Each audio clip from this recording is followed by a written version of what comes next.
So they're going to hit Wonsan from the sea, huh? Yeah, like Incheon, yeah. Wait.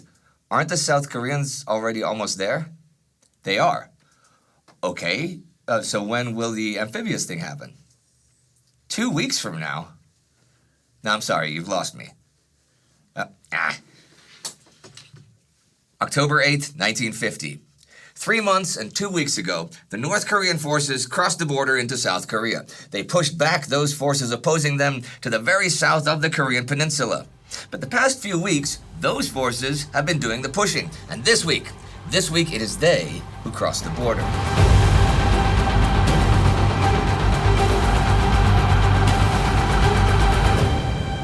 I'm Indy Neidell, and this is the Korean War.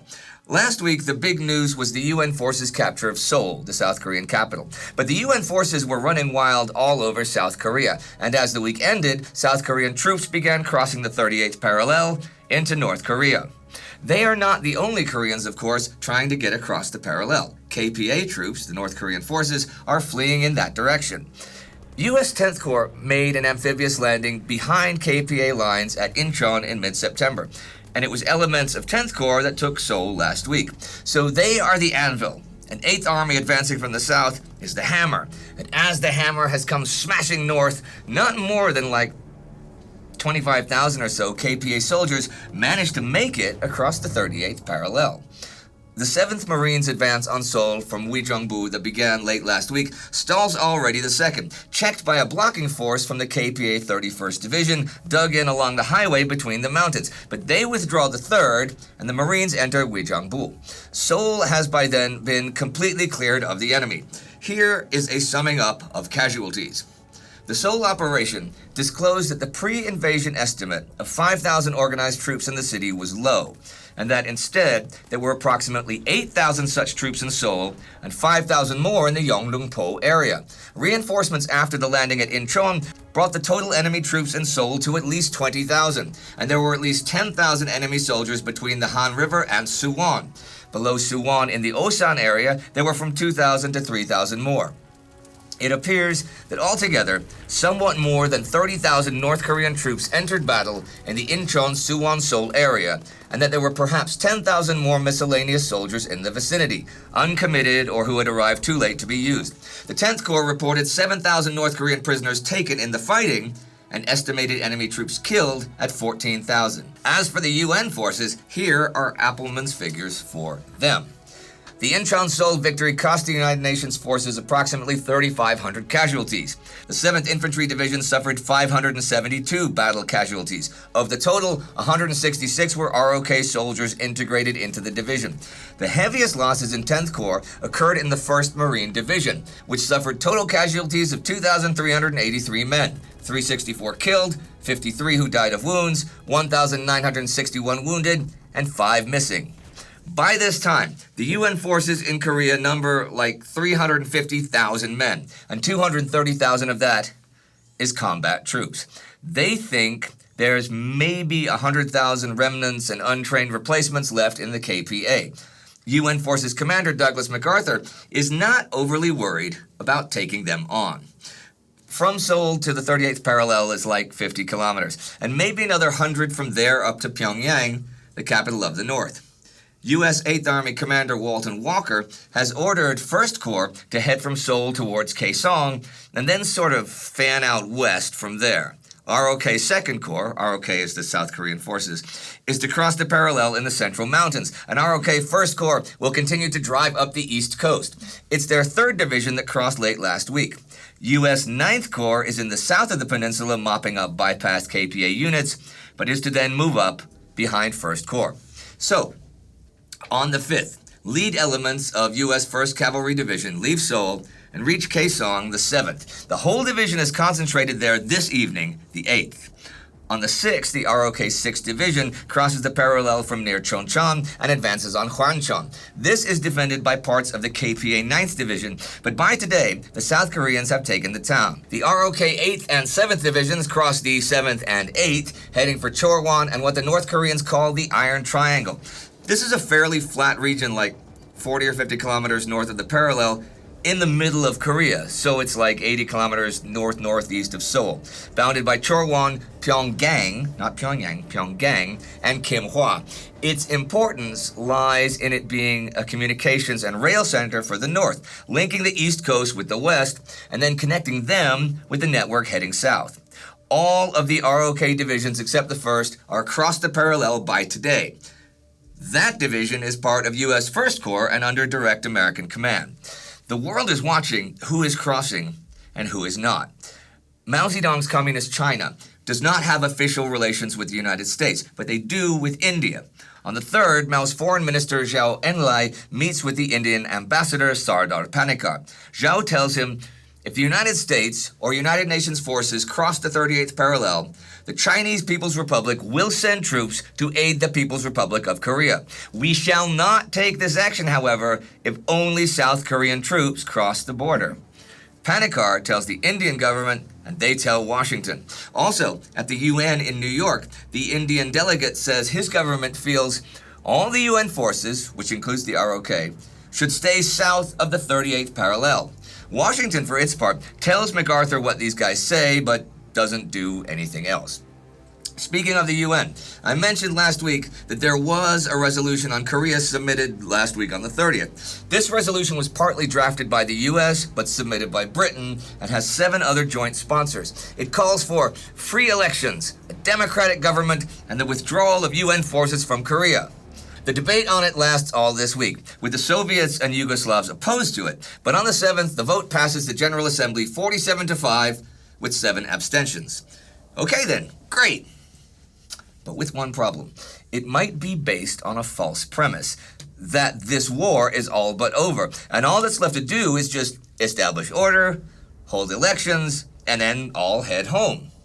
According to Clausewitz, the aim of war is to destroy the enemy's will to resist. North Korean leader Kim Il-sung's armies have been destroyed, but he still insists that they are not defeated, and that soon they will resume the offensive. If they are just the North Koreans, then this is absurd. But if they include either the Soviets or the Chinese, then the UN view is not in accord with basic reality. But who is the greater threat? Are either of them a threat at all? Good questions, and I'll get to more on that soon. But now back to the crossing by the South Koreans of the 38th parallel as last week ended. Now, MacArthur halted the U.S. forces at the border until after the UN resolution could be passed. But the ROK forces are also under his command. So, did he authorize their crossing? Back on September 30th, with the ROK 3rd Division at the border, its information officer announced they would not cross unless so ordered, and yet they did cross the next morning. And they did so, according to a dispatch from Tokyo to the New York Times, under order from 8th Army headquarters. And those orders were dropped from a small observation plane by an American officer. MacArthur pretended not to notice. Although the border crossing by South Koreans is now known to the world and is even accompanied by United States officers, the New York Times correspondent at Tokyo reported the next day, it is still shrouded in complete official silence, both at General MacArthur's headquarters and at the field command in Korea. The official silence contrasted with the continued flow of unofficial information. U.S. warships are giving the ROK direct fire support all this week, and they too are under MacArthur's overall command. There's no direct military reason for all the ROK crossings this week either. Heck, on the East Coast, they don't encounter any opposition at all until they've gone like 100 kilometers. The rapid Korean advance may not have served any urgent military purpose, but it certainly served the political purpose of putting South Korean troops in control of as much northern territory as possible before the United Nations could decide against automatic extension of Rhee's authority to the north. The fait accompli was in the making. I should point out that the ROK 3rd Division crossed the border exactly 15 minutes before MacArthur made his surrender demand of Kim Il-sung. That pretty much forced the UN's hand. MacArthur even began it with I, as the United Nations Commander-in-Chief. So they can't really disown this and then decide on peace negotiations. And, as if to underline this, the first American troops to cross the parallel do so at 3:14 a.m. the 7th. And the UN resolution isn't actually passed for another 12 hours after that.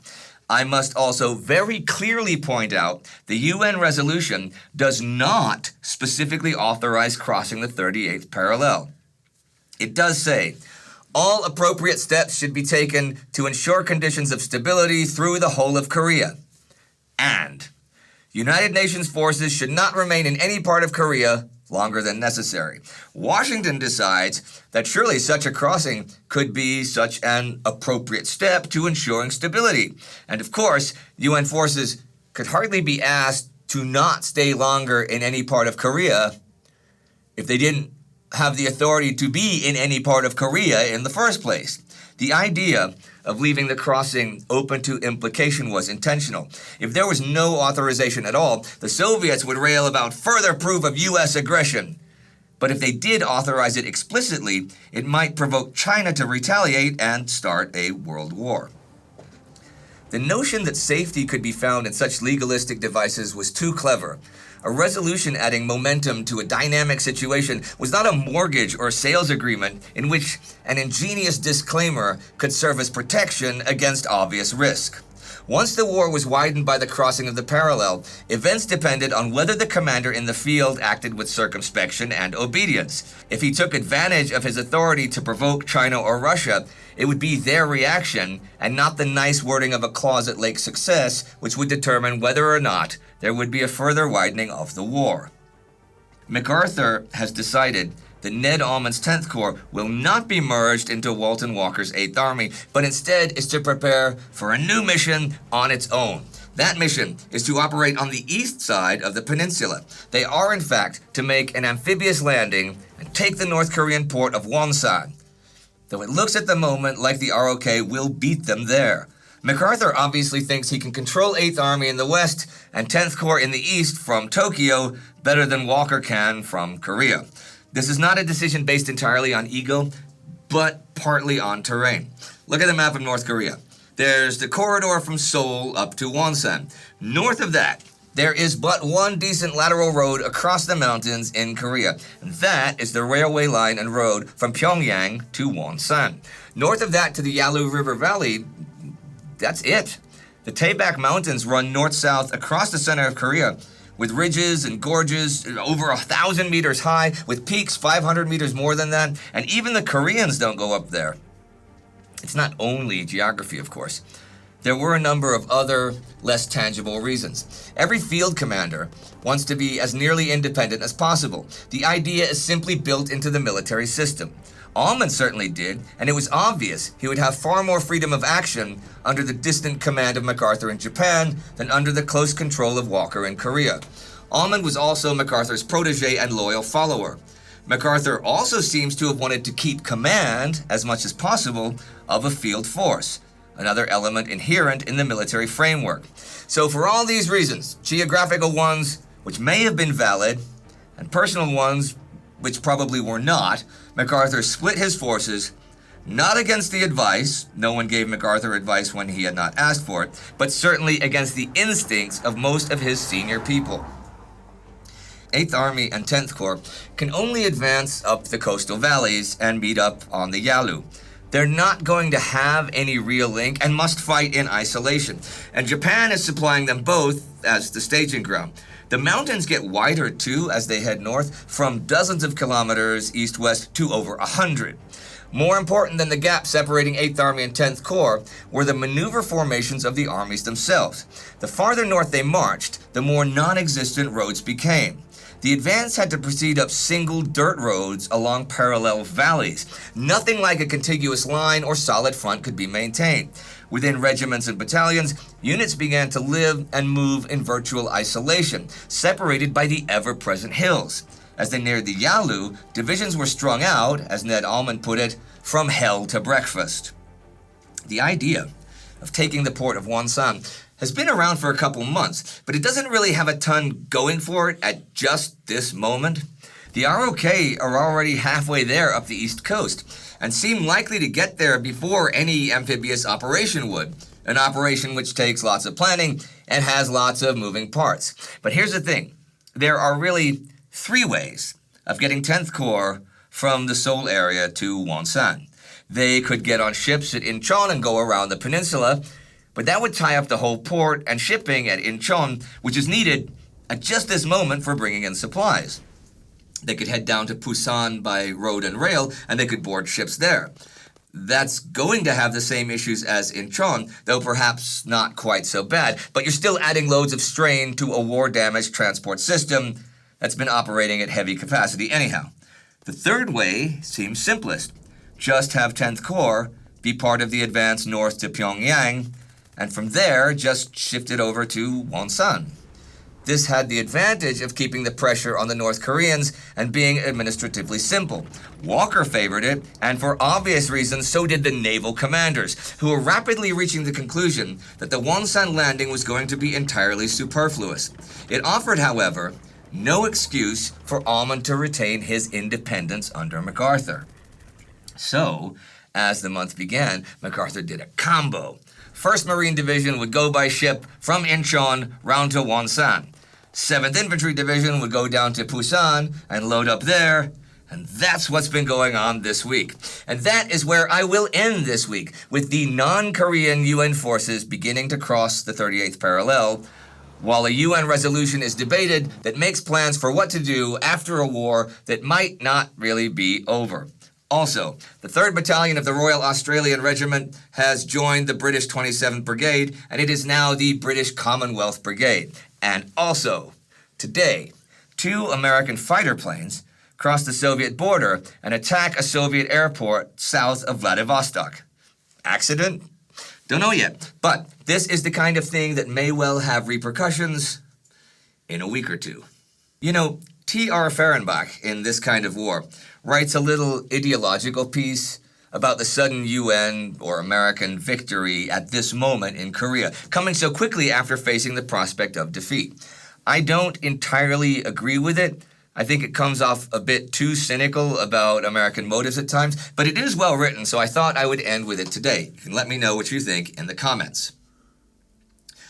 For a moment, the world had seemed to shake, to go awry. But now, all was as it should be, as Americans felt it must always be. Men smiled and vaguely wondered why they had allowed themselves to doubt the inevitable victory. And with victory, as it had always come to Americans after a war, came the determination to force their will on the enemy, to punish them for the crime of aggression, for starting the war. If the fighting, with its resultant death and destruction, its loss of American lives, resulted only in the return of the status quo, then almost all Americans would feel cheated.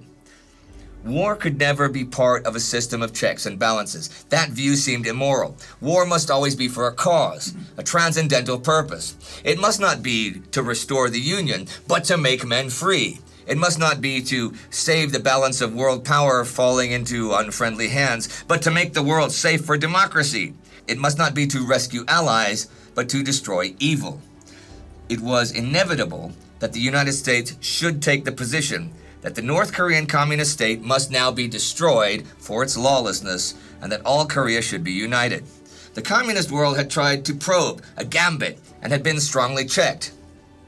And the communists would regard an American move to punish the lawbreaker not so much as justice, but as a United States gambit of its own. The question was not whether the American desire to reunite Korea under non-communist rule was a proper goal for the United States, but whether the communist world could sit by as the United States in turn ruptured the status quo ante.